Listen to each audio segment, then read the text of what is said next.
আসসালামু আলাইকুম গাইস। তো আমার জীবনে আমি প্রায় 3বার বিদেশ গেছি। বিদেশের ভিতর 3বারে আমি সর্বোচ্চ 10টা দেশের মতো আমি ঘোরা হয়েছে। এর ভিত্তিতে আমি দেখলাম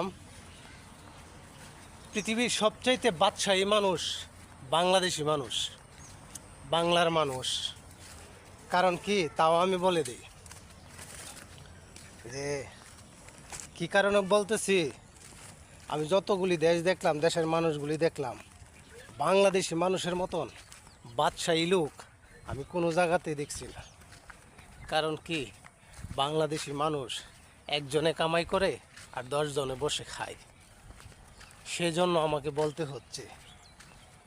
আর দুর্নীতি, চাঁদাবাজি, চুরি, ছিনতাই, রাহাজানি, ধর্ষণ, খুন খারাপি, এগুলির উস্তাদ আমরা বাংলাদেশি লোক।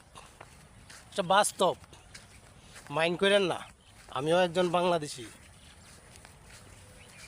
তো এই যে বিদেশেতে অপহরণগুলি চলছে, এগুলি কারা করতেছে? বাংলাদেশিরা।